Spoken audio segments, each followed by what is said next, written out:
Okay,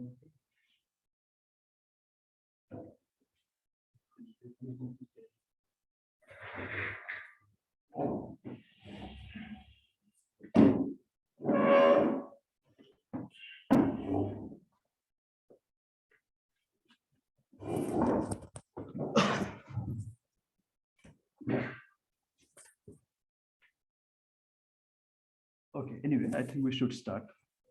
Hopefully people will just join in when they're ready. So yeah, so this is, as you may have seen from the email. So Tomita-Takesaki modular theory was one of the big achievements of 20th century mathematics. And what it did was, so it kind of gave a very nice hold over the structure of one-dimensional algebra. Of course, we are going to start at a much more elementary level.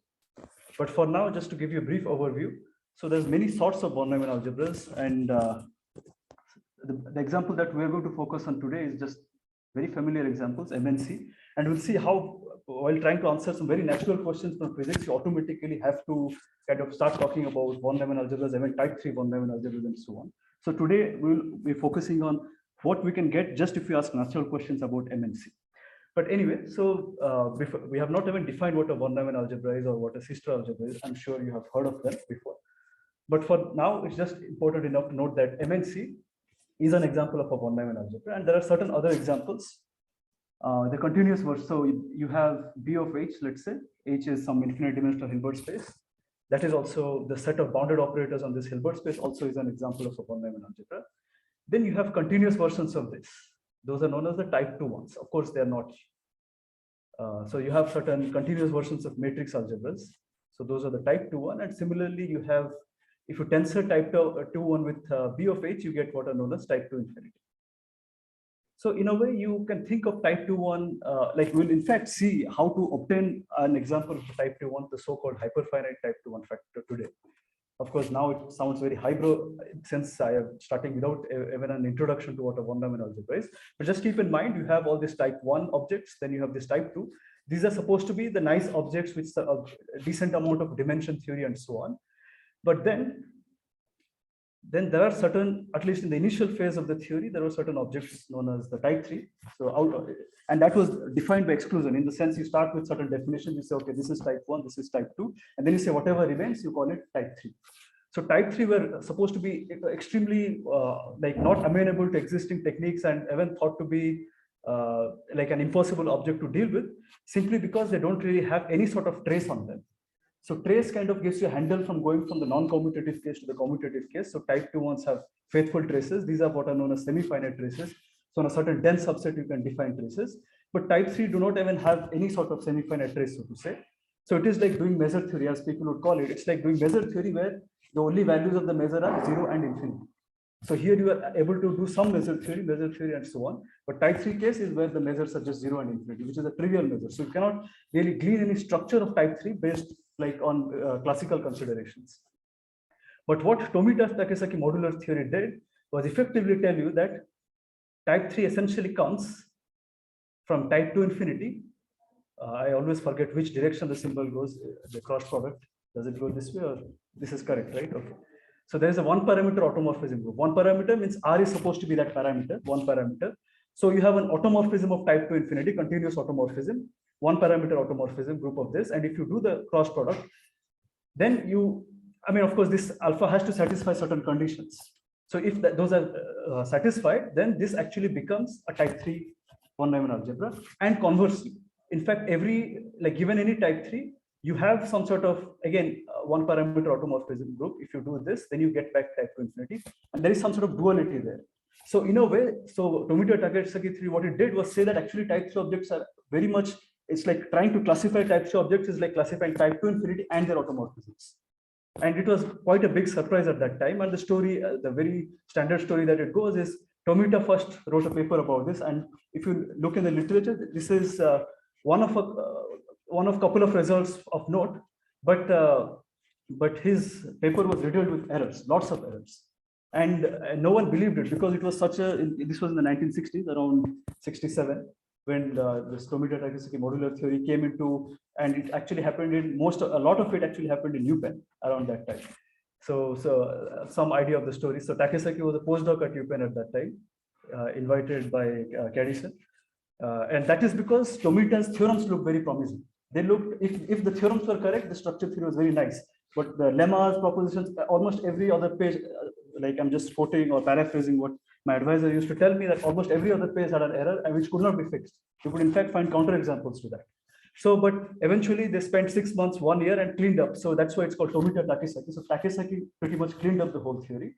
And then, and of course, Tomita deserves a lot of credit because a big part of mathematics is guessing the right results, right? And that's what he found. He found the right results. He guessed the right results. His proofs needed some sort of massaging to clean things up, but eventually it worked out. And you would say it's a big achievement. So now that's why people say when you want to study structures of one-dimensional algebras, the final frontier is this. Of course, whenever someone tells something like this, it's a tongue-in-cheek kind of comment because it's not like we understand B of H completely, right? We don't. But if we're talking about just structures of one-dimensional algebras, okay, we think we understand B of H. We think even MNC, we are not sure we don't understand it that well, like space of matrices. But at least after a couple of courses in linear algebra, we tend to believe that we know a lot about MNC. But in that sense, so type 2.1, type 2 infinity is like saying that if I know everything about type 2.1, know everything about B of H, somehow every type 2 infinity, since it's a tensor product of both, so I have a sense of what type 2 infinities look like. And now what Tomita-Takesaki modular theory is telling me is that if I know everything about type 2 infinity, which means I know a lot about their automorphisms also, then I can recover type 3. And so based on that, the final frontier is kind of a structure classification theory of type 2. And this is, again, I say, not to be taken too seriously, just a psychological comment to have a sense that, okay, one-dimensional algebra theory, the classification theory, is kind of boils down to essentially type 2.1. Although initially von Neumann's motivation was that this is the one that would play the most crucial role in the applications of operator algebras, be it differential equations, be it like physics and so on. But as we'll see again, like in today's, towards the end of the lecture, we'll see an example of a type 3. We'll not prove it is type 3, but we'll see an example of a type 3, so-called irreducible one-dimensional algebra, simple one-dimensional algebra. And these are the ones that will naturally pop up in physics. Not the type 2.1 as one-dimensional expected, but in this very indirect way, as you can guess, since type 3 depends on the structure theory of this, and this depends on the structure theory of this. So it kind of also all kind of ties up neatly. All right, so this was the kind of overall picture. So the goal of this course is pretty much to prove this theorem that I just mentioned, is that every type 3 is like a cross product of type 2 infinity with some one parameter automorphism groups, where this alpha satisfies certain condition. So it's not like you take any one parameter automorphism group, you do this, then you get a type 3. That's not true. So alpha has to satisfy a certain condition, some intertwining condition with the semi-finite trace on this. So that will give you type 3.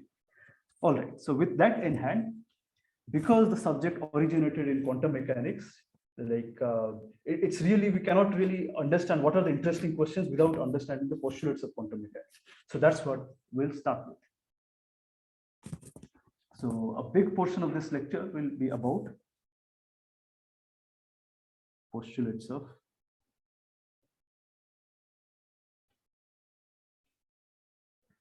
and we'll talk about two formalisms. One is the state formalism and the other is the density operator formalism.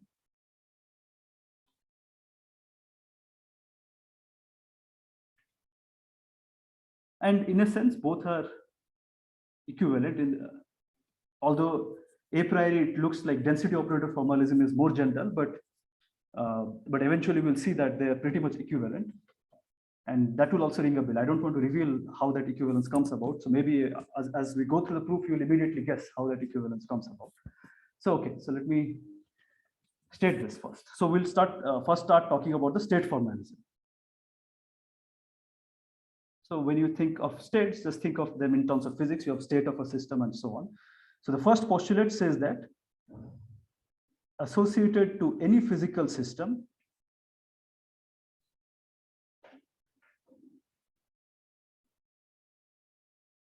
there is a Hilbert space of states of the system. So the Hilbert space could be finite dimensional, could be separable. Typically, they will take separable, not beyond that. So associated to any physical system, there is a Hilbert space of states. So this is known as the state space of the system.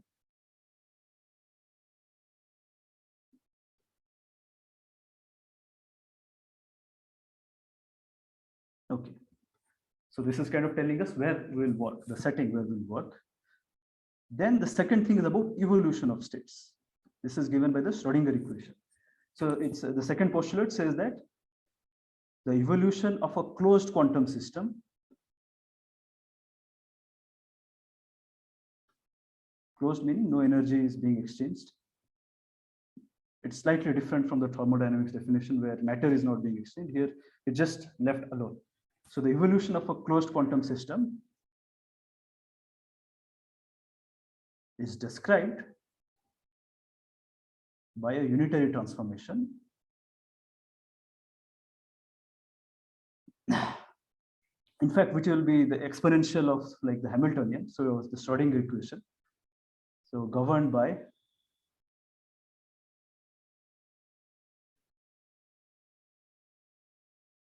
the Schrodinger equation, which is, so this is reduced Planck's constant.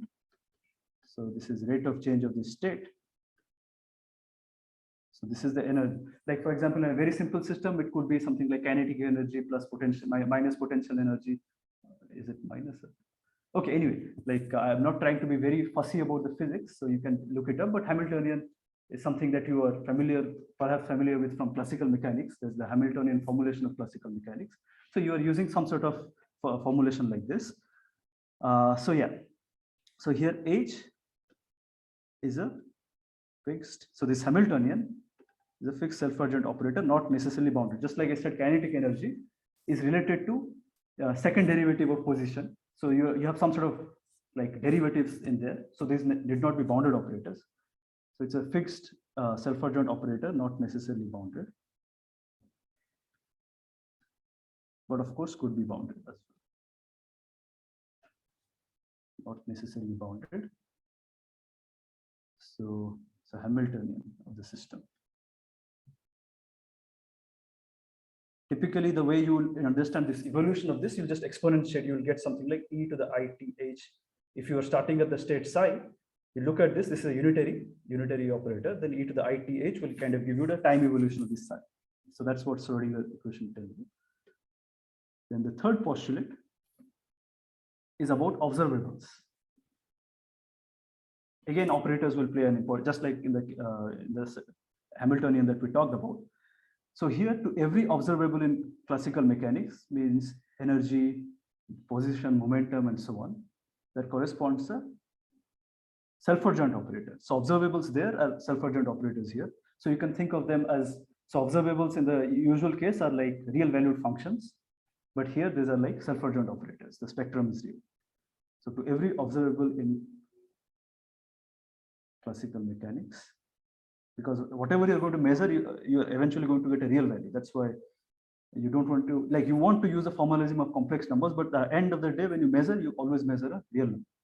So to every observable in classical mechanics, there corresponds a self-adjoint operator. Again, not necessarily bounded. Example being position momentum on an unbounded space, like on R, let's say, self-adjoint operator. It is classical mechanics or quantum mechanics? This to every observable in classical mechanics, that corresponds. So essentially, I want to say to every observable in classical mechanics, there is a corresponding observable in quantum mechanics, which is given by a self-adjoint operator.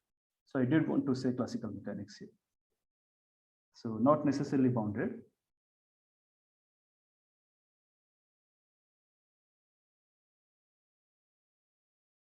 Which gives its quantum counterpart. So those are called the quantum observables. So examples being position, the standard examples, position, momentum, and so on. But these are continuous sort of things. But if you're looking at atoms and you may remember, so for example, if you're looking at potentials, then you're maybe looking at the Laplacian and its eigenfunctions and its eigenvalues and so on. So those are the values. Those are the so the observable is the Laplacian, let's say, and then whatever eigenfunctions you get are the states. And then the corresponding eigenvalues will be the things that you'll observe. That's why you have this quantum phenomena, like angular momentum and spin and so on. So these observables don't, all this to say that you can think about Hermitian matrices in finite dimensional over like finite dimensional Hilbert space, and those are still very relevant to quantum mechanics. It's not just that you have to always talk about infinite dimensional Hilbert space and so on. So yeah. So 4, again, this is what kind of tells you the distinction between classical and quantum mechanics. So in classical mechanics measurement, you do have errors, but errors are because your instruments are not like good enough. Like you could always approximate as well as you want. Let's say you want to measure the position and you use certain probes. Maybe your probe is just doesn't have the right resolution, so you're not able to observe it carefully. But the idealistic scenario is that if you make your probe better and better, then you'll be able to get a perfect measurement. But quantum mechanics avoids that. It says that cannot happen. So how do measurements happen? It says in any measurement associated with the observable. So you'll measure the value of an observable, just like you'll measure the position, you'll measure the momentum. Similarly, if you have this self-adjoint operator, you're doing some sort of measurement. So in any measurement associated with a quantum mechanical observable A hat, let's say, so this observable means a self-adjoint operator, not necessarily bounded. The only values that you will see that will be observed are its eigenvalues. Again, I don't want to make a big fuss about whether eigenvalues exist or not. For now, we are kind of in the realm of physics, so we'll be very, we'll try to not be too finicky about the details, but just get the rough idea of these, the idea of observables, measurement, and so on. So in any measurement associated with this observable A, the only values that will be observed are the eigenvalues of A.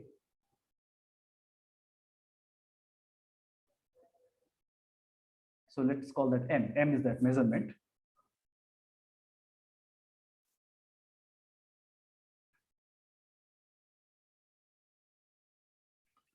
So which satisfies this, meaning this is the eigenvector corresponding to this eigenvalue. So the value observed is M and the corresponding eigenstate is psi M. So now note that, so given A hat, so at least in the matrix case, you can imagine if you have a Hermitian matrix, you can write it as something like this. So where these are the eigenvectors and these are the corresponding eigenvalues, and you are able to write it as a sum like this. So this is nothing but the spectral theorem. So now if I have this, so I want to be very careful here. So this set of vectors is associated with A hat. It has nothing to do with psi. Given an observable, irrespective of what quantum mechanical system I'm studying, I already have this very distinguished states, which are the eigenstates for A hat. So now if you give me some state, so I have prepared some state psi, then if I, so in this state, if I make an observation of A, so let's say system is in state psi.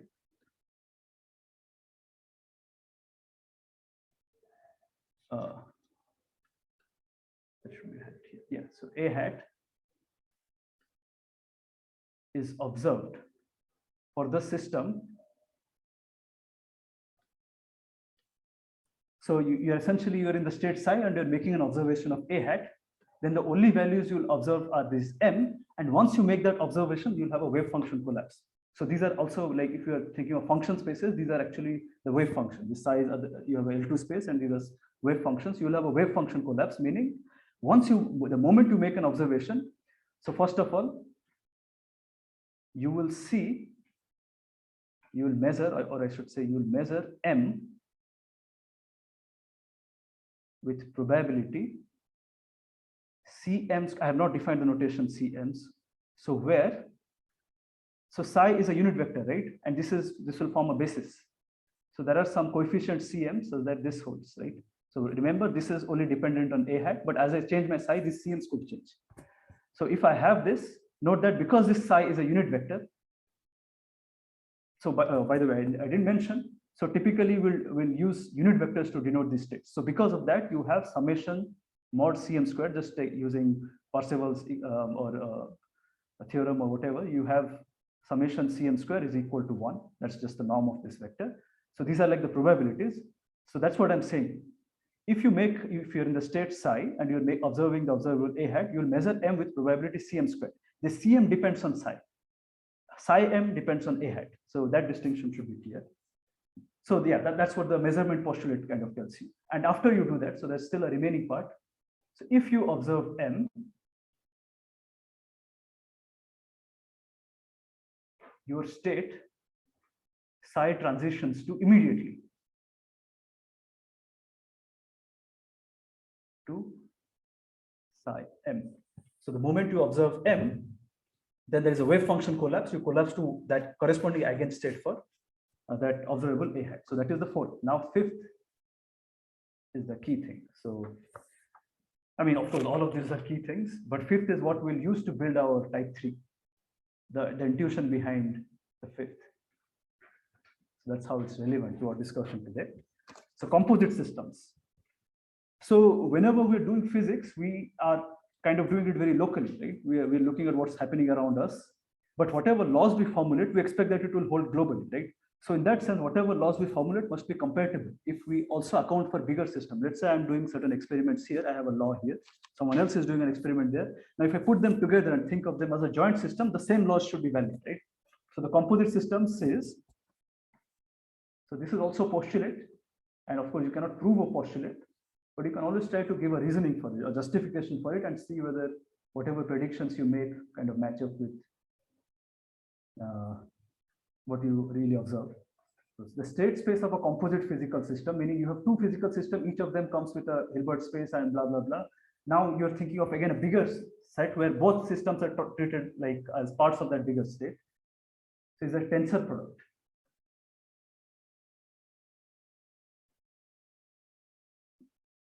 Of the state spaces of the component physical system. Of the state spaces of the composite physical system.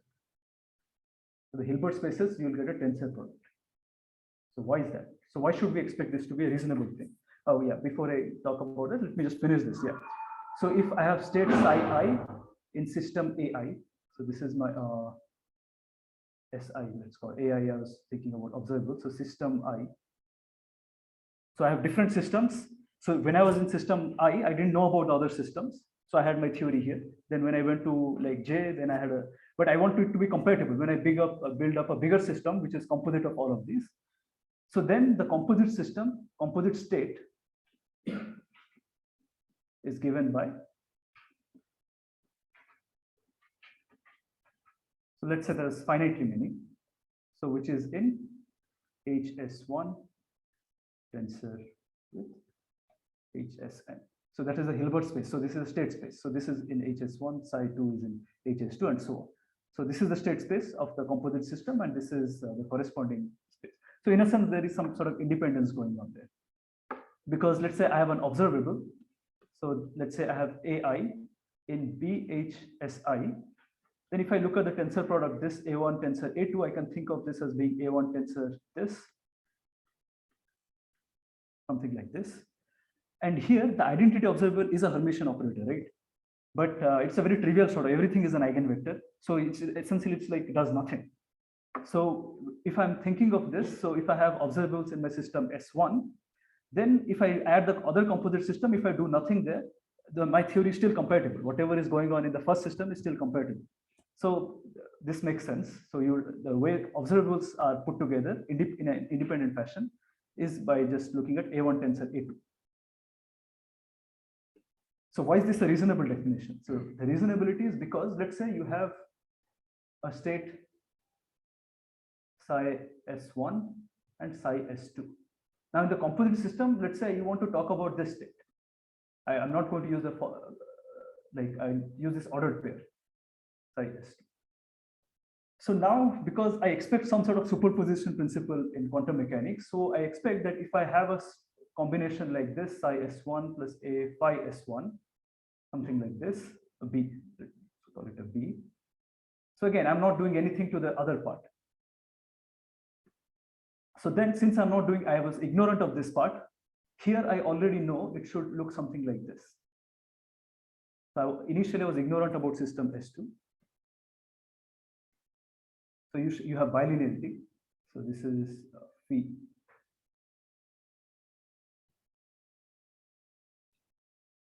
So phi S1, psi S2. Nothing is happening in the other system. It's just initially when I was ignorant of my system, I used to say that, okay, this is the superposition. But when I became aware, then I should put them as pairs like this. So the superposition looks like this. But at the same time, if I interpret it in a different way, the superposition must look like this. So you have bilinearity. So from the superposition principle. And then, of course, yeah, that pretty much does it. And you do the same with the other variable, so which pretty much does it. So you do want to talk about states of this form. And you identify, of course, if you have a multiple. So initially, I didn't mention unit vectors, but the reason is because the state is kind of always normalized to a unit vector, because all of them, that's why you really want to talk about projective Hilbert space, not the Hilbert space. So the individually, the states are, yeah, I mean, the space, the subspace generated by the state is what matters. That is the event that is happening, not really the state itself. So the phase does not matter, but when you do superposition, the phase will matter. But anyway, that's, yeah, that's another matter. Okay. So hopefully you have some justification in mind that we want some sort of bilinearity to be there because of the superposition principle. So the key word to use is superposition. Okay. So this is now we have finished all the, I mean, the different books will give you different lists of postulates, but the rough idea is how evolution happens, how measurement happens, what's the idea of an observable, and the wave function collapse, and this can be traced back to von Neumann. And the story goes as following: date 1925, end of that, Heisenberg does his matrix mechanics, and then 26, immediately after, Schrödinger does his wave mechanics, and then Hilbert is around that time in Göttingen, so he wants to kind of unify them. So he hires von Neumann as a postdoc. At that time, there was no designation called postdoc, maybe it was research assistant. So he hires von Neumann, and he very quickly realizes that it's just saying that L2 of R is isomorphic to little L2 of N. So the transition as Hilbert spaces, they're the same. So he could show that like wave mechanics is pretty much similar to matrix mechanics.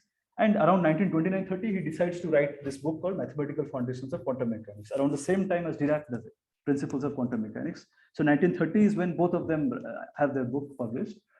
And to those who know a little bit about von Neumann algebra, in 1930 is where the double commutant theorem appears first time, because he's trying to kind of push whatever is known about representation theory in Mn, in finite dimensions. He's trying to push it to B of H.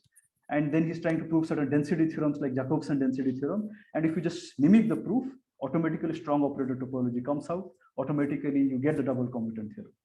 So in that sense, he's trying to mimic, and he has this idea that, okay, whatever semi-simple objects I want to consider, just like you have the Artin-Wedderburn theorem, where you have that every division algebra over C, finite dimensional division algebra is nothing but direct sums of matrices, right? So similarly, he wants to show that if you do it even in this Hilbert space case, it will matrices plus some B of H. So that was his initial hypothesis. But very quickly, he realized that's no longer true. You have other sorts of von Neumann algebra sitting. Even though you are mimicking all this topological strong operator topology and all that, you are getting new objects. And then he discovered type 2 and he was very excited. And around 1933-34, he writes, I don't believe in Hilbert space anymore, partly because he says that, I mean, he words it very strongly, and he becomes very almost religiously starts talking about type 2-1. And the reason is because, so what happens in an infinite dimensional Hilbert space is, first of all, you don't care about vectors, right? You care about the span of that. So you care about the projective Hilbert space. But in a Hilbert space, there is no trace. So B of H has no trace, I mean, over all of B of H. What you have is some trace class objects, because he wants to talk about density operators. That's what we're coming to actually. We'll very shortly redo those 5 postulates in the density operator formalism. So density operator, just you think of it as a positive operator whose trace is 1. It's a trace class positive operator. Trace of H is equal to 1. So density is supposed to be like you are mixing a bunch of states. But here the problem is identity is not trace class. And what does identity represent? Identity is the most uniform mixture you can give. In fact, in von Neumann's entropy language, it is the thing with the, I mean, depends on how you define it. It's thing with the highest entropy. Like it's like a uniform probability distribution. Like if you are so if you had like in the discrete case, if you had a uniform probability distribution and you're looking at the entropy, which is nothing but minus pi log pi, you're adding it up. In the uniform case, you get maximum. When you have extremes like Dirac delta, then you get zeros. In the uniform case, you get maximum because you have no information. Whenever you make an observation, it might as well have been anything, right? They are all equally probable. So in that sense, since I is not trace class and I want to use the trace to somewhat give like, so H essentially you are able to write as summation lambda I equals 1 to infinity, where summation lambda I is equal to 1. These are rank 1 projections. Any trace class, you're able to write this. And rank 1 projections corresponds to what is the range of a rank 1 projection? It's just one dimension, right? So he was trying to say, anyway, we don't care about the state itself. So why not just talk about the projection operator corresponding to that? Because it also doesn't care about the vector. It only cares about the span of the vector. So his thing was events are governed by projections, not by vectors. Although you can use the language, but you have to remember that scalings don't matter. So that is why he said, okay, I'll replace these states with these projections, and now I have a mixture. Now the summation is equal to 1. It's a convex combination. So essentially, I have certain frequency distribution. I have many states I have put together. But since identity is not trace class, there is no way I can think of something known as a uniform distribution, right? So I cannot talk about giving equal probabilities to all. So I have to have a bias towards certain things. So he was not very happy with that. He said, okay, forget about the math. If I'm thinking about the physics, if I have infinitely many particles, I should be able to say something like, this is as probable as the other one. But clearly B of H does not allow for that. When he went to type 2.1 and he found a trace, he was very, very excited because he said, now, okay, now trace of identity is equal to 1. Now I am able to think of it. But of course, it had many other problems. And till now, it's been more than 70 years. Till now, in the indirect way, type 2.1 has been useful, but in a more direct manner, it has been useful in other branches of mathematics, like knot theory and so on. But so, and again, indirectly to physics, but not in the way von Neumann had directly imagined. But anyway, so like I said, 1933, he just says, I don't believe in Hilbert space anymore. I'm going to do type 2.1 now, not talk about B of H. Okay, so to understand that, let's again revisit the postulates in the density operator concept or formalism. So like I said, like a priori, you should think of density operator formalism as being a generalization of the state space. Just like this H, every rank 1 projection is trace class, right? But not every trace class is a rank 1 projection. So rank 1 projections corresponds to states. So we are going to generalize, instead of talking about rank 1 projections, we'll talk about density operators. That's the generalization. So like on the surface, it looks like a broader picture, but we'll later on come back and see that it is actually equivalent. And that is given by, again, I don't want to reveal. I think I want to hear it from your mouth, but okay. So density operator formalism. So for that, I have to define what is known as an ensemble of states. So ensembles of quantum states. And again, this is not math, so we'll be very loose. In fact, I don't think there is even an exact definition of what an ensemble is. So one way you can think of an ensemble is the following manner. You have many states, and you have a certain frequency associated with it, M1 of these, Mn of these. So I prepared a bunch of states, M1 of psi1 and so on. So what is the frequency of psi1? I observe this. So psi1 is in the ensemble with probability or with frequency. Is in the ensemble with frequency, which you can also think of as probability, just loosely, with frequency this. So this is a very classical way of looking at it, right? Now I have quantum states. It's just that when I'm doing measurements, I'm able to only do the statistical measurements, right? I'm not able to isolate a state. So hence I'm talking about this. So this generalization is a very classical sort of generalization of this. So it's just showing my classical ignorance, not the quantum sort of impossibility where you cannot measure things perfectly. It's showing my classical ignorance that I don't know, like in the sense when I'm talking about this ensemble, I'm doing certain experiments, so I know average values for all of them, but I'm not able to pinpoint where it is coming from. So that is my classical ignorance that I'm saying. But ensembles could be of another nature also. That will again lead us to quantum entanglement. But this already hints to you that if I'm doing measurements of this ensemble, and then I will get linear combinations or convex combinations of the measurements for the individual states, right? So if I'm observing a hat, so what I'm getting is, as a pool, what I'm observing the value of a hat is, or the average value is,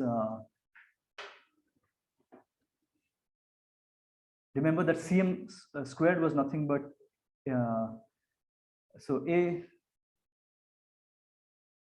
no, sorry, my bad.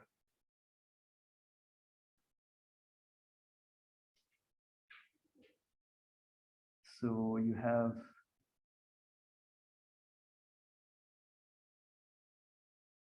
unfortunately, I use the same m here, but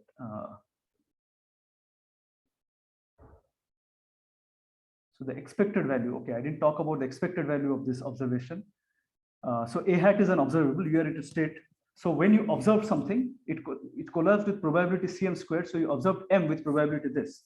So this is nothing but expectation of a hat, which is summation cm squared m. Right, the value is observed m with probability cm mod cm squared. So the expected value, if you're in the state psi, the expected value of seeing a hat is nothing but this, right?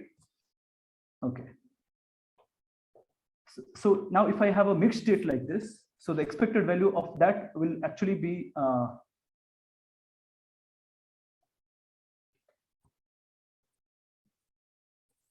so I'm going to write rho as, let's go to the previous page. This let me call P1. So similarly P2, the frequency of the probabilities I'm calling Pi's. So let me look at this operator. So if there was only one state, I'm essentially looking at the project. So this is a bracket notation. So effectively, whenever you're applying on psi I, you'll get a 1 here. So you'll end up with psi I. So essentially, this is just projection onto. So this is a projection operator, a projection matrix, if you're in the finite dimensional field, projection operator onto psi I. Okay, this holds if and only if the psi I is a unit vector, but that normalization we're doing.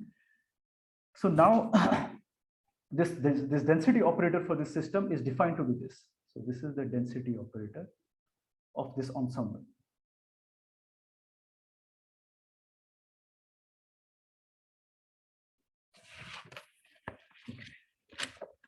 So how is this density operator useful?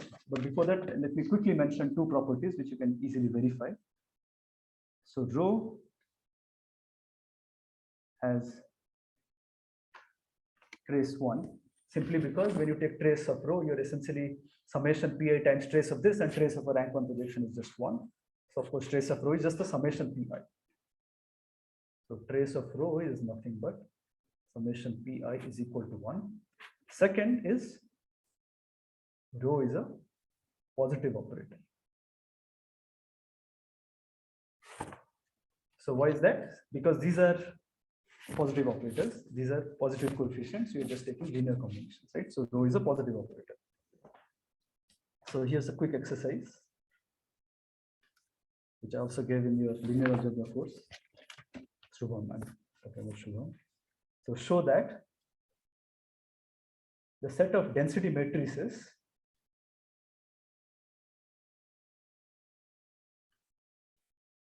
of M and C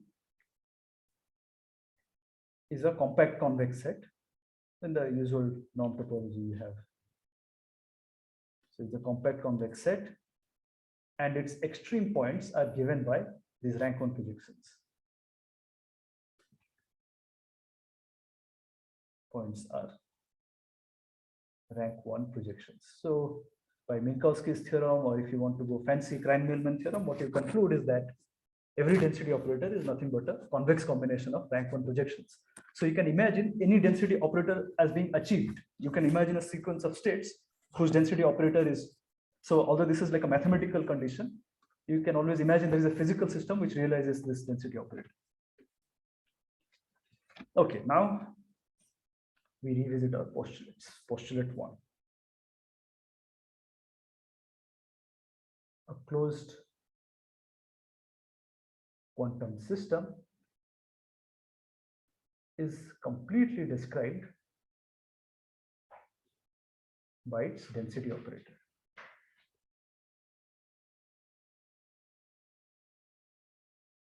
So here we are allowing for multiple particles or multiple things when we are talking about the density operator formalism. So if the system, if it is in state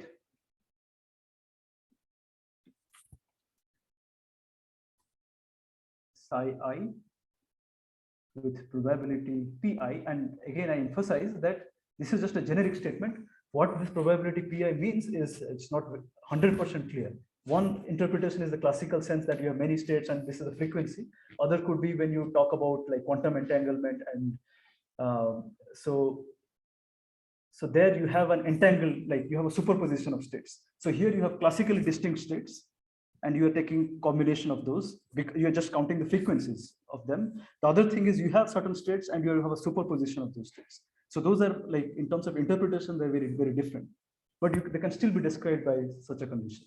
So this is just a kind of warning sign that it's not a very well-defined term, but if it is in state psi with probability pi, but we'll pretend that we understand it. Then the density operator is what we just wrote in the previous page. So then the density operator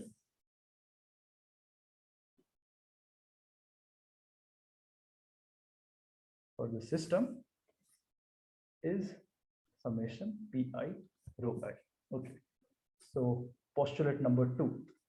So it's about evolution, right?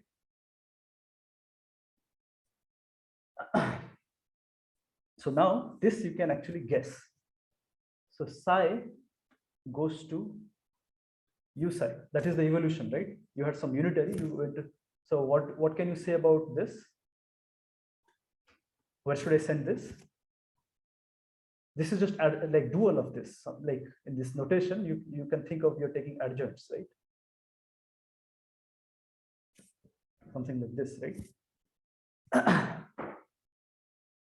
So if you take combinations, so what you think is you send the density operator where?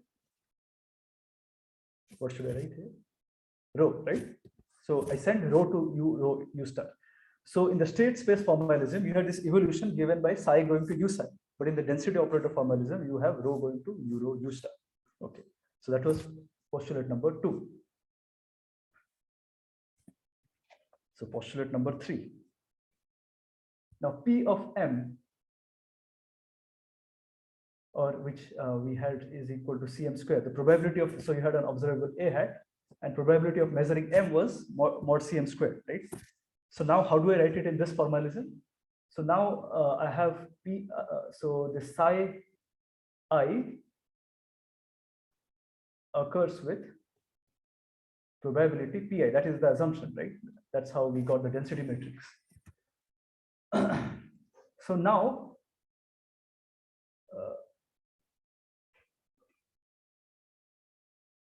so psi I, A psi I, A hat,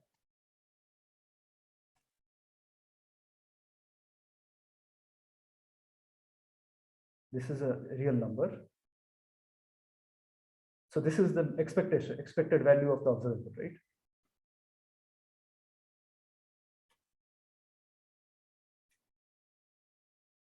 When measured from state psi I. So you are in state psi I, you make the measurements, you get many such probability Cm square. We just sum that expected value of the observable when measured from state psi I. I'm going to rewrite this. So A hat of psi I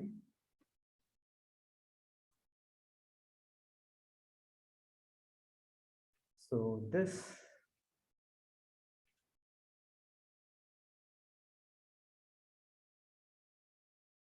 trace of this is equal to trace of this, right? Just I'm moving things around. Trace, by the way, the trace AB equals trace B, it does not just hold for square matrices. I could take any as long as A and B, they make sense. M cross N and N cross N. So this is just a real number. So this trace is just extra notation, right? It is the same thing as this. So the expected value is nothing but this. Now, when I take an ensemble, what should I replace this with? So expected value of the observable in the ensemble, it's essentially classical probability. If you're thinking in terms of the frequency interpretation, it's just saying that you have each state, the expected value is this. Now you have a bunch of states, each occurring with probability Pi, then you just do another layer of taking summation pi times x value for each of those random variables. So trace of a hat of rho is expected value of the observable. So you're taking this linear combination and using linearity of the trace when measured from ensemble. Let me denote it with pairs pi psi I. So psi I occurs with probability pi. So when you have that ensemble and you're measuring an observable, the average value you'll get is trace of a hat times rho. Okay, so this is the measurement. So we're just reinterpreting, moving things around mathematically and reinterpreting what's going on there. So I think I missed the part about wave function collapse, but anyway, you just interpret into, no, in the density operator formalism, you don't really talk about wave function collapse. Okay. So yeah, now, so how did this become number 4?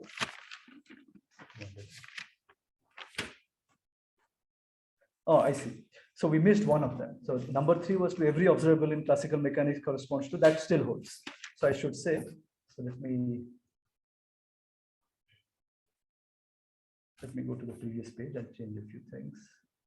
So this should actually be number 4 because this is about measurement in the density operator formalism. And number 3 is exactly the same as before. So number 3 is observables are self-adjoint operators. So that's all. This is 4. Okay. So my 5th postulate is about composite systems again. So now, so if I have systems S1, S2, Sn, and corresponding density operators, so these are the ensembles rho n, then corresponding density operator for the composite system is given by the tensor product of these density operators. Is given by rho 1 tensor rho 2. And you can easily check these are density. When you take trace, trace becomes multiplicative, right? So all of them are 1, so the trace is 1. Okay, so this finishes our pretty much discussion on postulates of quantum mechanics. And now we want to play around a little bit. We want to do quantum statistical mechanics. We want to do this, but in the limiting case. What happens when you have large number of systems? So this is about finitely many systems. What happens when we have an extremely large, like maybe some Fermi gas or something, and each of those has a certain quantum mechanical, like for example, maybe you care about the spin and it's spin up and spin down, it's a two-dimensional Hilbert space. So we should not think of C2 as being too trivial. C2 is already an interesting space where you can do quantum computation. It leads, you have like this is corresponding to a qubit, as they say. So qubits lie in C2, right? So C2 is already an interesting space. But then you have something whose state is in C2.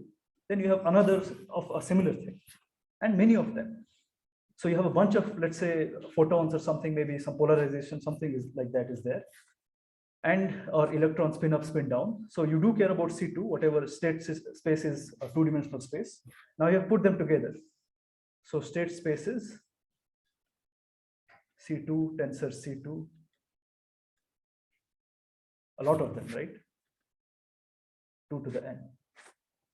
But if I'm doing statistics, I want to send n to infinity, right? I want to have like a huge number of particles. I don't care about what n is, like how big n is, as long as it's extremely big, sufficiently big. So I want to make sense of that idea. So if I want to do quantum statistical mechanics. So this is one thing. Another thing is this is about states. What about density operators? If I have rho 1, so if I have operators, I want to make sense of this. So I want a Hilbert space here, and I want an operator here. And I want them to restrict. When I restrict to finite systems, they should match up with what I have previously. Okay.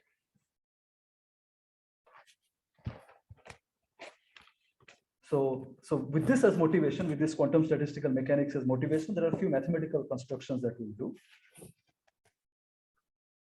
So we want to do quantum statistical mechanics.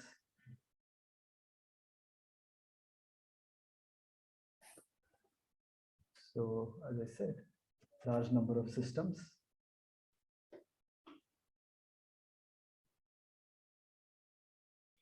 So what we really want to talk about is an infinite tensor product, right? Since n is infinity, we want to talk about something like this.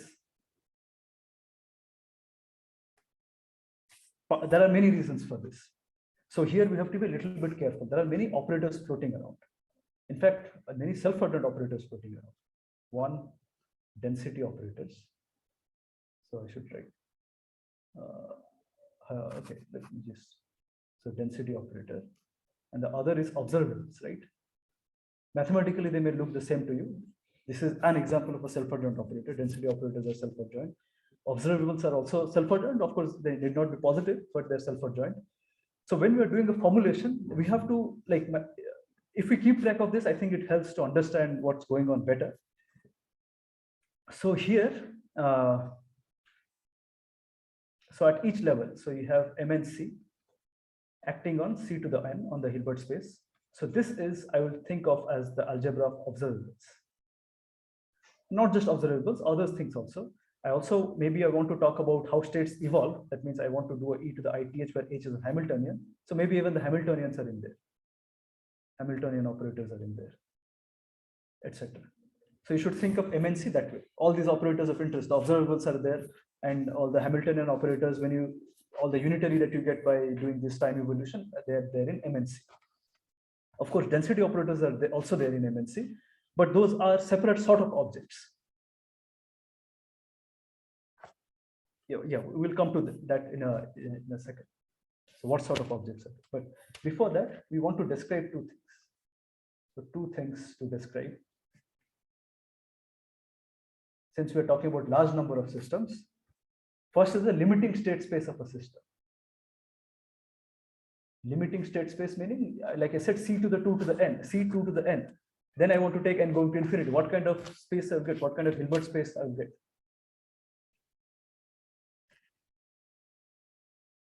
So I want to define limit. I'm writing it in very rough terms, whatever that means. C2 to the n. 2 is the limiting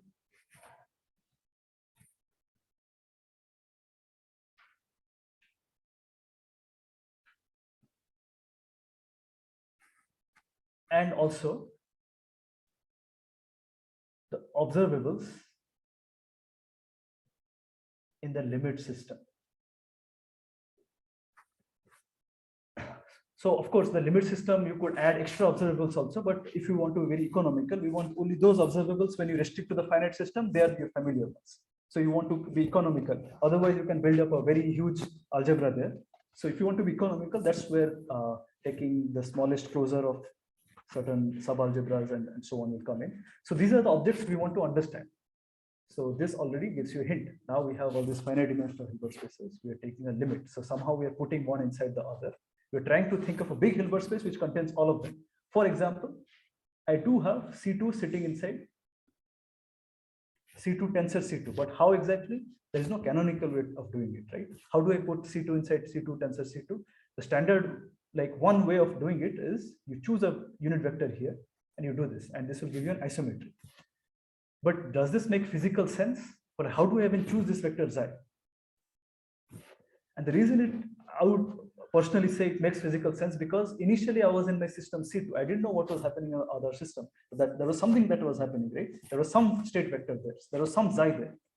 Maybe I used my observable and made some transformations of x. Like I using the Schrodinger equation, there's some evolution happened on my system x. Like I had a certain Hamiltonian, but maybe yeah, I mean, xi also, of course, the Schrodinger equation is also valid for xi. So xi also evolved, but so how do I want to put it? So I guess at a given instant, you're able to make sense of this. Like x, like let's say, like there's a fixed system in a certain state at time t in C2. You're just thinking that okay, I had a state x here. Whenever I go to the composite system, I have to send x to x tensor xi. That's all. So with this in context, what the two objects will define inductive limits of Hilbert spaces. Another thing we'll define is inductive limits of operator algebras. So, and then we'll come back to the matrix examples. So we're not doing anything fancy. We're not trying to talk about extremely fancy objects, and we're not even defined a one-dimensional algebra. But what we'll see is if we ask this question and ask what are the observables, what is the economical number of observables you get, or the algebra of observables you want, you'll get something interesting. You will get that what density operators you start with kind of does affect what algebra you end up with.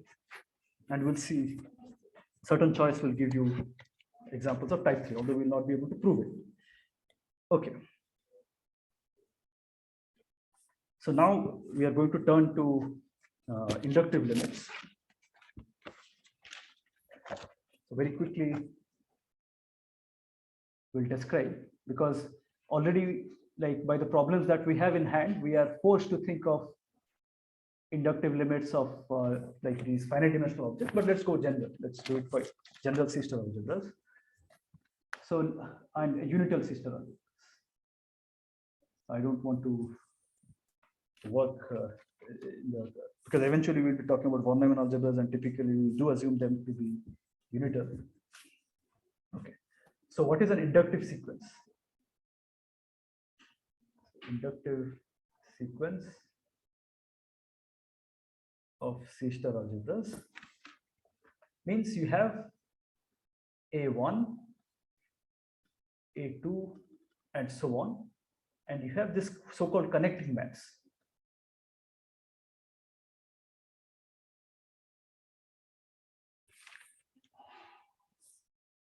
So what do these connecting maps do? Yeah, so by the way, these pi I are unital star homomorphisms.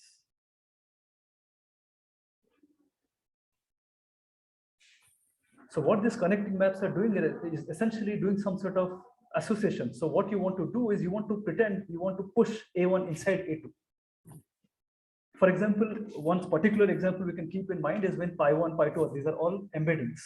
These are all embeddings. So essentially you want to imagine that A1 is sitting inside A2, A2 is sitting inside A3. So in that special case. But here you can just think of this as a gluing operation, gluing sort of operation. Now what you want to say is there some sort of universal object, like a big object containing all these AIs and maintaining this compatibility. So maintaining this gluing. So you want to have this gluing. So effectively you want to say that, so you want to look at this object, AN, and going from 1 to infinity. This is a disjoint union. And then, and of course, they're all, since it's a disjoint union, the intersections are empty. So whenever A belongs to A, maybe I'll put an I here, AN and B belongs to AM, we define an equivalence relation in the following manner. We say A is equivalent to B in this disjoint union. So A and B are elements in here. So by definition, this holds if and only if pi ln A is equal to pi lm B for sufficiently large L. So what is L? So what is pi ln? So essentially, if I compose pi 2 and pi 1, I get a map like this, right? That is one I will call pi 2 1. So pi ln is nothing but I compose maps starting from pi n plus 1 to, or rather pi n to pi l minus 1. Then that is the map joining an to an.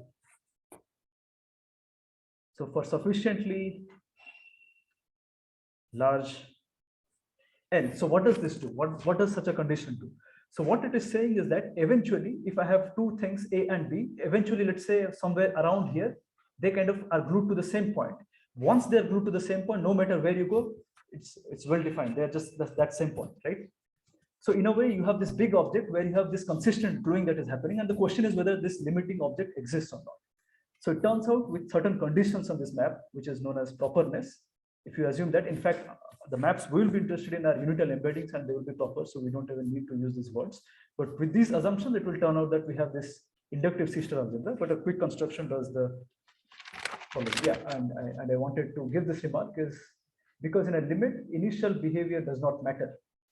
If I'm talking about a sequence of real numbers converging, I could move things around in, doesn't matter. So that's why the sufficiently large comes in. Eventually, they're glued to a point which will be identified in the universal C-star algebra, the inductive limit.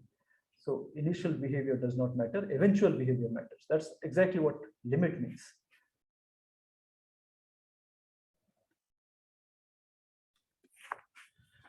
Okay. So yeah, by the way, I didn't use a notation. Let me use my notation. X is this disjoint union, and this is the equivalence relation.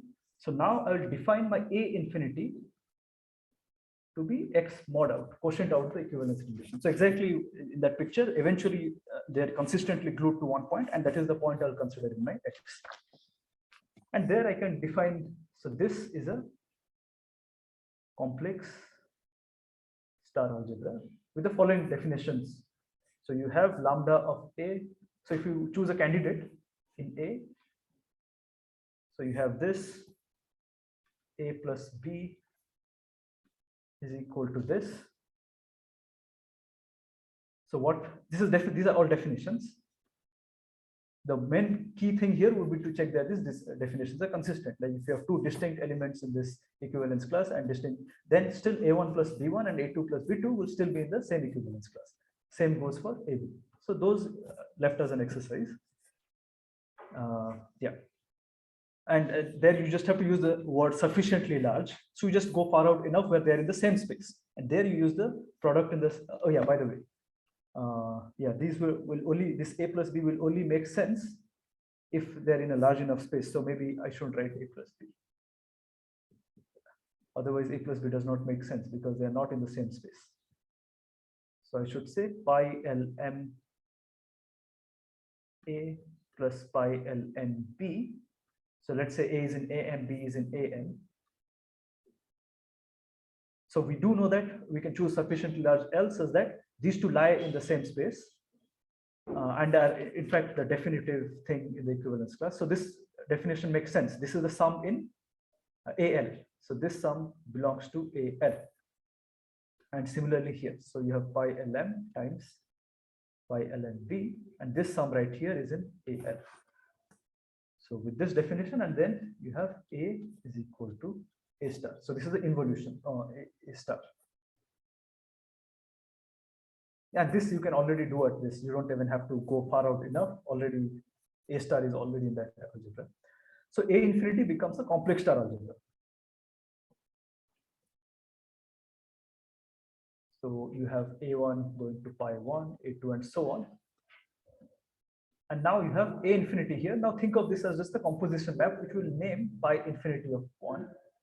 This is pi infinity of 2, and so on. Yeah. So yeah, pi infinity of 1 is just the equivalence class.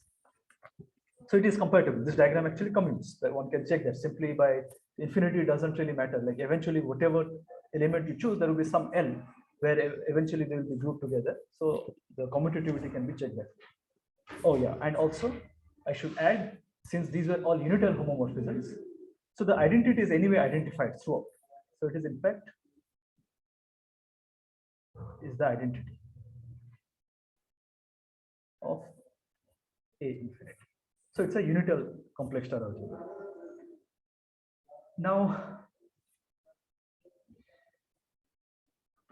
AN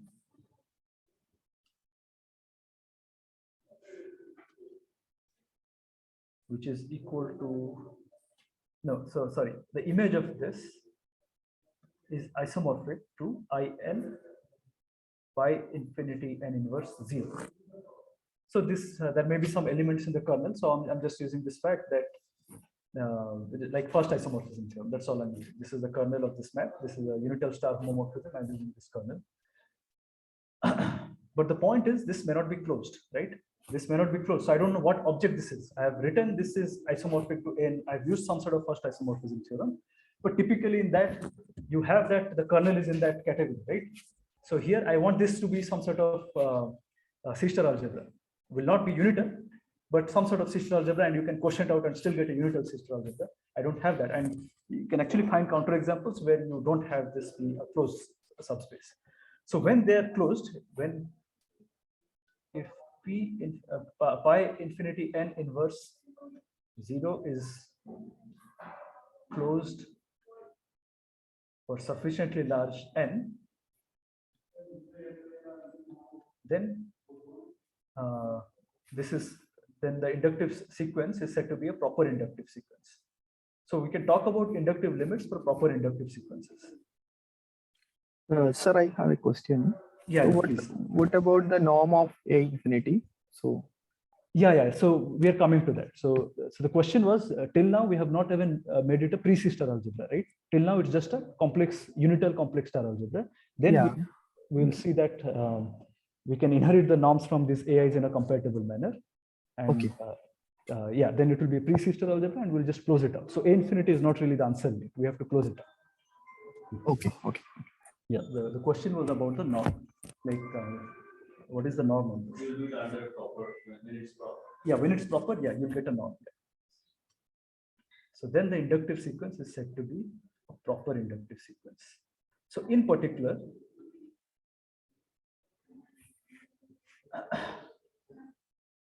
if pi I are unital star embeddings or unital embeddings in, then of course pi infinity n inverse 0 is closed for all n. And especially for the matrix case, any subspace is closed, right? So if you're looking at an inductive limit of matrix algebra, it's clearly going to be proper. There is, because whatever this is going to be a subspace of an, and that has to be closed, right? So yeah, so in the examples that we are interested in, these technical details don't matter.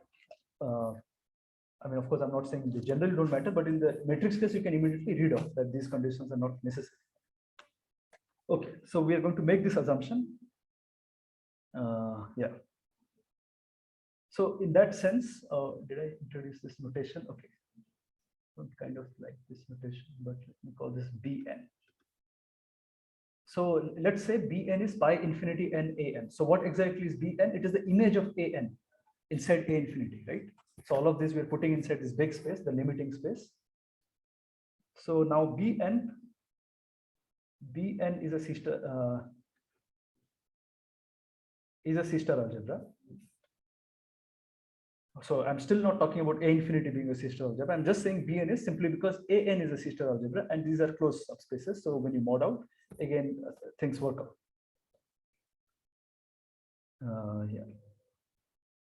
Yeah. Also, again, I'm not claiming that this holds for any map pi infinity n, or so in particular for unital star homomorphisms for those kernels, the quotient space is again a sister algebra. It's a standard result, so you can consult some textbooks. Now Bn is a C-star subalgebra containing the same unit as A infinity. Subalgebra. No, I shouldn't say subalgebra because I've not really shown that A infinity is one. So Bn is a C-star algebra contained inside A infinity. Now what I will do is just you give me any element, and by the way, union of n equals 1 to infinity, Bn is equal to A infinity. This is just a set equality. Now, if you give me any element of A infinity that exists n such that A belongs to Bn. And here there is a norm. So I'll just define, so norm of this A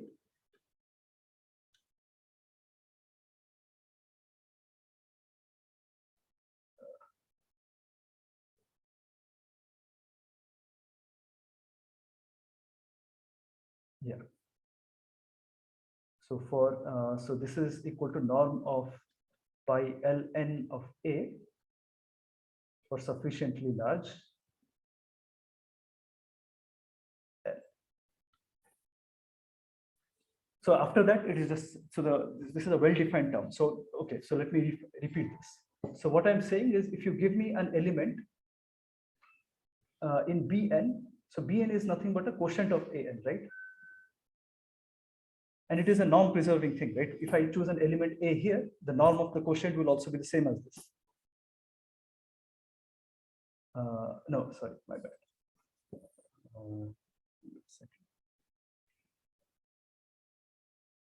So this is well defined because all I'm doing is, if you give me an element of Bn, then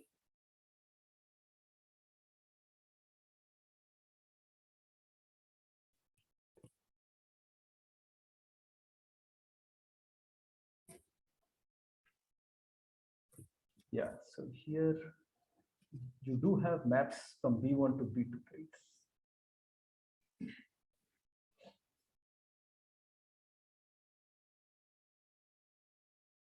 Right. So in fact, you can say a little bit more, right? So you have these maps from B1 to B2 to B3. So they will induce certain maps simply because the kernel of one is contained in the other, right? So which we'll have to chase some diagrams here. So based on that, we can, in fact, we can use the P tilde here. So if you have this A, so norm of A is defined to be P ln tilde of A, and eventually it will be glued together. So I hope this is clear. So what I'm trying to say is, okay, maybe explicitly stated. So what you have is a map from A1 to A2. So forget about the rest, the proof will be similar. So now you have this map, so pi infinity of 1, pi infinity of 2, and you have this map pi 1. So pi infinity of 2, this diagram commutes, right? Composition with pi 1 is equal to pi infinity of 1. So if you look at kernel of this, so this is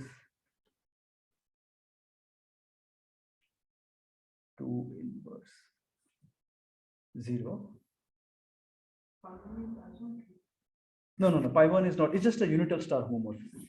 I'm just trying to show is that whenever I quotient out this kernel, then you'll still get a unital star homomorphism. It should just be a little bit of diagram chasing. So if I have pi infinity of something is 0, yeah. So pi infinity of 1 equals 0 implies pi infinity 2 of pi 1 of A is equal to 0. So pi 1 of kernel of pi infinity 1 is contained in kernel of pi infinity 2, right? So if I have A in this, so pi infinity 1 A is 0. So I have pi infinity 2 composed with pi 1 of A. So pi 1 of A is in the kernel of this. Yeah, right. So you do have this. So pi 1 maps this kernel inside this kernel.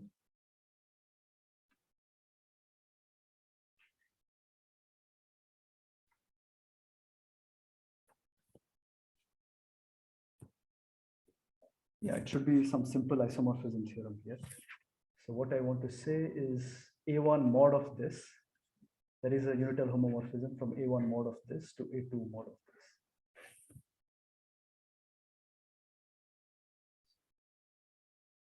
So here, okay, I mean, let me keep life simple. So the elements of B1 are of the form A mod kernel pi infinity 1, right? These are the cosets.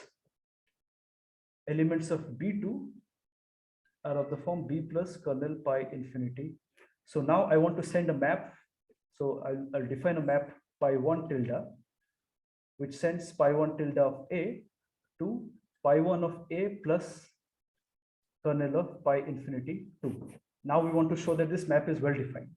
So in order to show that, we have to show that if pi 1 of A is 0, if this thing is 0, which means A belongs to kernel of pi infinity, then image of, yeah, exactly this. So yeah, so if you just chase diagrams and compute, then you figure out that because of this commutativity of the diagram, so you do have a map going from B1 to B2 and so on, and then you have the corresponding maps to A infinity. And these are all, so these maps have non-trivial kernel, they have trivial kernel. So all these pi infinity tilde ends, these have trivial kernel. Okay. So in other words,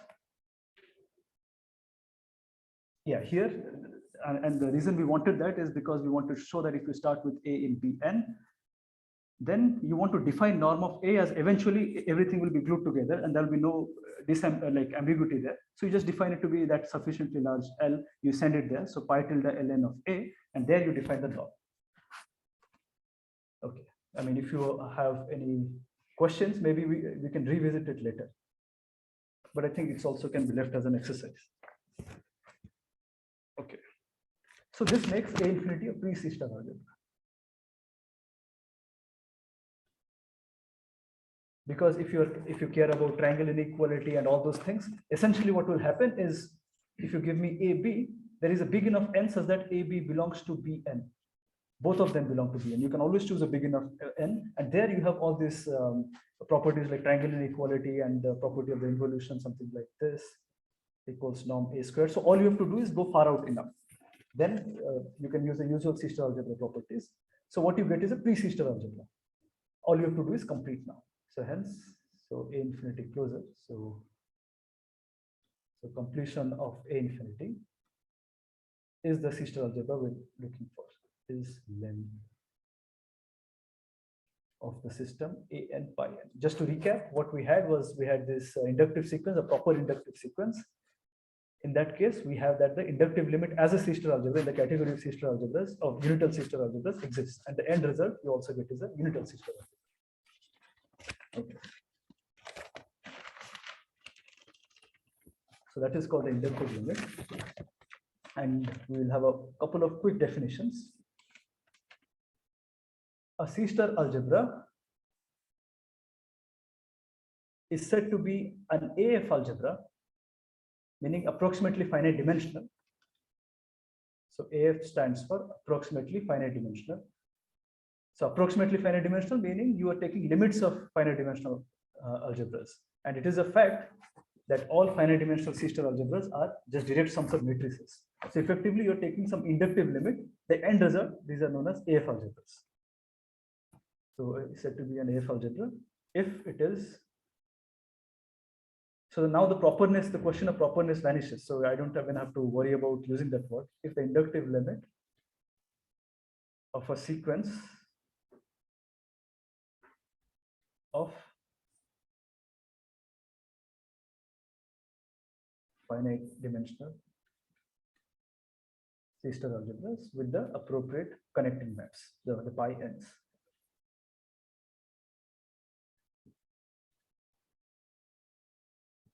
Okay.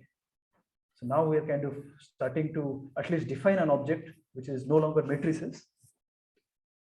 That's something a little bit non-trivial. Okay. Now let's say AN is a sequence of unital C-star algebras. Again, here I don't want to get into the theory of tensor products, but just know that, I mean, again, this is due to Grothendieck, is the theory of nuclear spaces. Here, you could have different versions of tensor products of C-star algebras, but there is a minimal version and the maximal version. So let's talk about the, and again, for matrices, it doesn't matter. Those are nuclear C-star algebras, so the minimal, maximal doesn't matter. So already in the matrix case, we will get non-trivial examples. So it's not like we do something by just imagining matrices. So, but in general, I'll say that, so you have this and you define, let's say, Tn to be the following C-star algebra, A2 this tensor product. Here we are taking the minimal tensor product. If they are matrices, doesn't matter. So taking Tn to be this, and for instance, T1 is equal to the C-star algebra A1.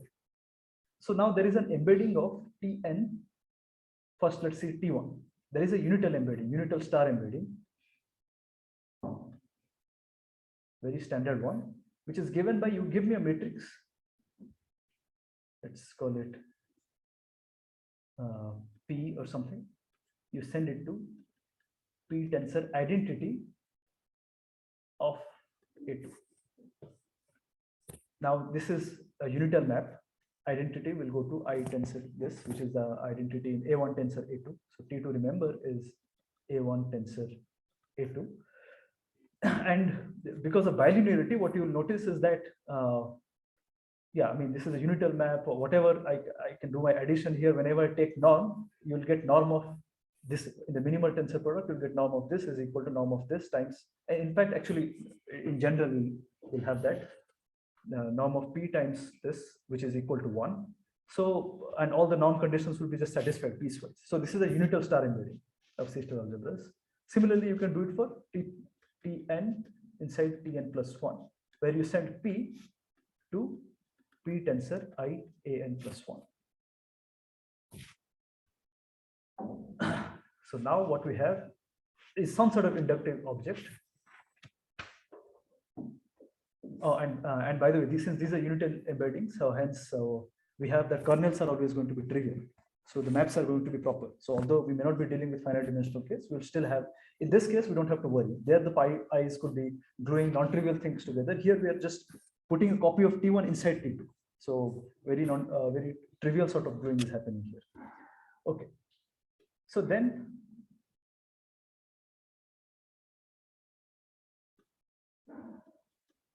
the inductive limit of An of Tn under those connected maps is said to be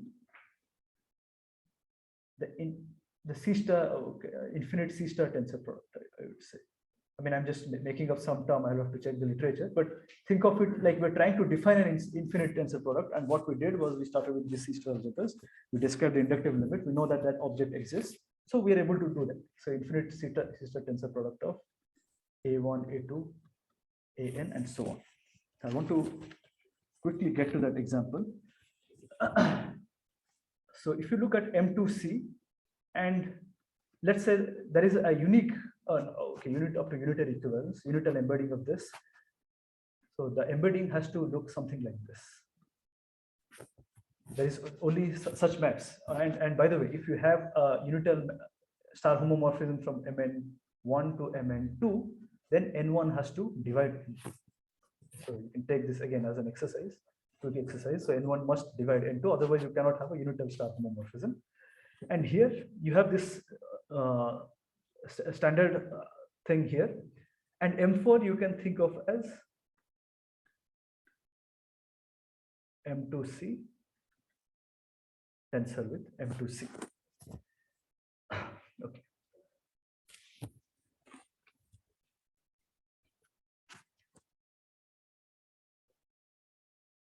In fact, the inductive limit you get out of this, so the inductive limit, so limit of M2 to the NC is what is known as the UHF algebra, uniformly hyper finite algebra for supernatural numbers 2 to the infinity.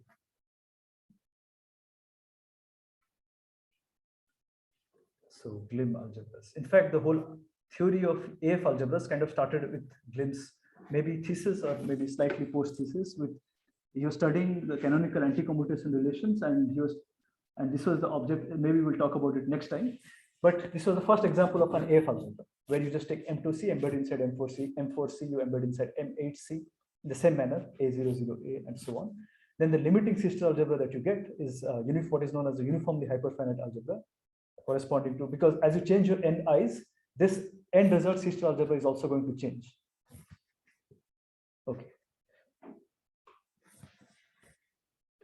Till now, I have 5 more minutes, so I'll quickly talk about tensor products of Hilbert spaces. Okay, maybe I don't have time for that. So instead, what I will do is So instead of talking about tensor products of Hilbert spaces, I hope you can imagine we'll talk about it more carefully next time. So I want to make a certain connection. So I said density operator formalism is more general than the state space formalism. But in fact, if you go out far out enough, every density matrix you can think of as some sort of like a single state. Instead of thinking of it as an ensemble of states in a big enough composite system, it's called a purification. So things are in the quantum literature, those are known as purifications. So, and you will immediately see what a purification looks like. So let's say you have MNC, so the space of observables, and you have this density operator H. Okay. So now what I'm going to do is the space of observables, I'm going to represent somewhere else. I'm going to represent it on a different sister algebra. So that sister algebra, so a different Hilbert space, I mean, sorry, not a sister algebra, Hilbert space. So let me call it H prime. As a set, H prime is equal to MNC. And the inner product on MNC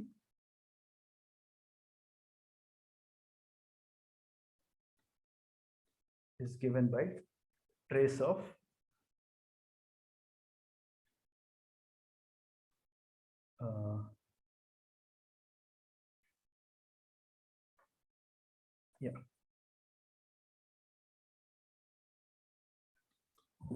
this sort of inner product. So what happens here is, first of all, it's going to be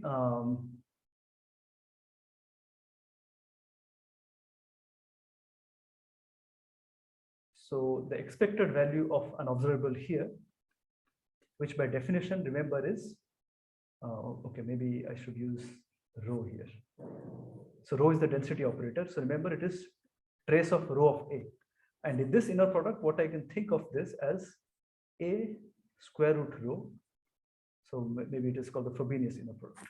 So A square root rho, square root rho. So this is the state in MNC, which is also giving you the expected value. I can always write it in bracket notation by saying that this is nothing but square root rho, but just the inner product has changed, right? And this is an image of A. So now, although here we had the density operator formalism, if we went to a different kind of representation, I could use this unit vector. Why is this a unit vector? Because trace of rho is 1. So which means square root of rho, inner product with square root of rho is equal to 1. So does this kind of remind you of something? I'm choosing a representation, which is kind of purifying the whole thing. Here we had an ensemble, suddenly it is making it like a vector. This is an example of what is known as a GNS representation with respect to this state. So so every state on MNC, so if you think of MNC as a Hilbert space and you look at a state on MNC, then by the Rees representation theorem, there is, so rho of A is equal to A dot H. There is some H such that this is always true. Oh, did I write it correctly? So if I'm assuming A is linear in the first, then this is correct, conjugate linear in the second. But my definition is trace of HA. This is exactly what's happening. And this is the expectation of these variables, right? So if I have any sort of density operator, it is automatically going to be associated with a unit vector in MNC. So, and if I do the GNS construction with respect to rho, we'll talk about GNS construction. I'll remind you, I'm sure you have seen it before. But here is that connection that is going on here. If I want to purify my density operator, I want just a state. I don't care about densities or mixtures of states. Then I have to go to a different sort of representation of the space of observables. And once I do that, corresponding to rho, then I get, then I kind of purify it. I get a state which will represent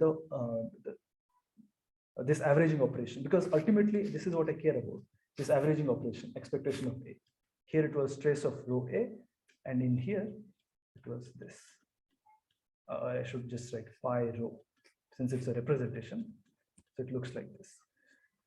So this is where I would like to end. In the next time, what we'll do is kind of build up in these tensor products, we'll build up some sort of representation. We're doing quantum statistical mechanics, right?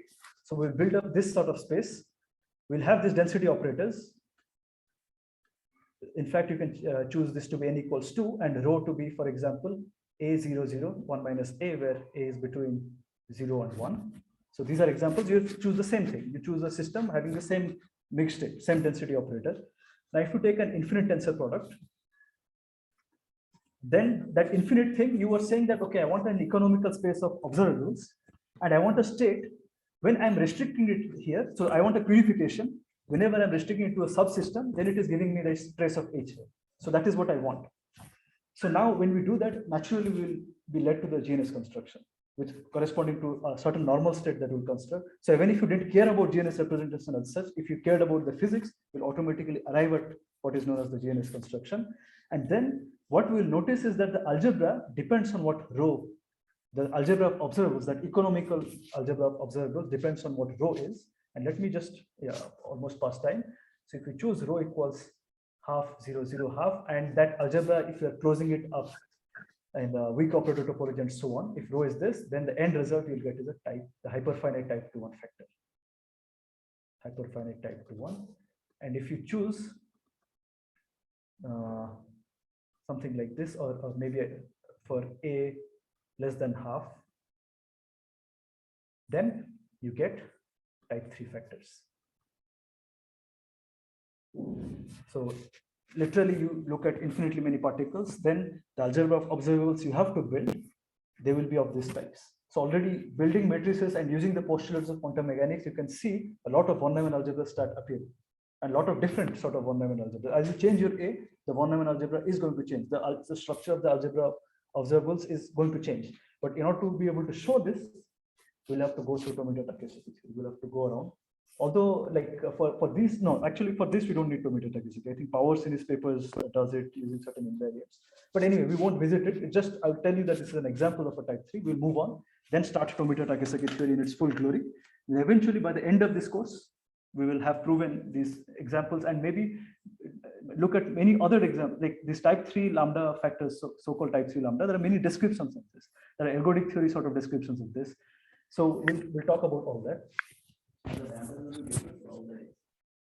So here actually, I think there is if you notice, there is a certain symmetry, right? If I choose A to be less than half or 1 minus A, the matrix is going to be the same. So the corresponding algebra is going to be the same also. But I believe you just have to solve for lambda over 1 plus lambda equals A, then you get a type 3 lambda factor. I may be incorrect, I'll verify next time. So maybe Panchuda, he can correct me if I'm wrong. So yeah, so you do get examples of type 3 lambda. In fact, Powers prove that if you choose different lambda, they'll give different, they're non-isomorphic type 3 factors. And later on, it was proved that by the cone spectrum and all that, it was shown that in fact, there is only like a unique hyperfinite type 3 lambda is just given by this. Okay. So I would like to end my talk here. So if there are any questions, please feel free to ask. May I know the reference for this quantum mechanics postulates? So yeah, references. So for the postulates, I am using Nielsen and Chuang. Their book on quantum computation and quantum information. What is the second name? I forget the first names. Chuang, Chuang, and this is a very standard textbook in this area and a very nice textbook. So, so if you just search Nielsen, quantum information, Chuang, something like this, I'm sure you'll get this book. So the postulates part I covered from there. And these connections, I'm sure it is there in the literature somewhere. But yeah, but I kind of had to work through this in a way to make that connection, because for my own benefit, because otherwise operator algebras looks like a maze, which is extremely hard to decipher. Why? I mean, some things like you'll have to go in a historical dive to figure out why things were defined a certain way. Like, why do we even care about certain objects? And do these even appear in the real world, so to say? I mean, this may be blasphemy for a mathematician, but personally for me, it makes me more excited if something at least seems to come from the real world. And type 3 factors, seeing it this way kind of made it very exciting for me. Earlier, it was just, okay, and you're trying to classify things and so on. But this was the time when, yeah, it got me excited. So I'm trying to do that. So for this, I don't really have a reference. I'm just trying to build using the postulates and make sense of that. And I hope it makes sense to you. If not, you can always contradict me and give counterpoints and so on.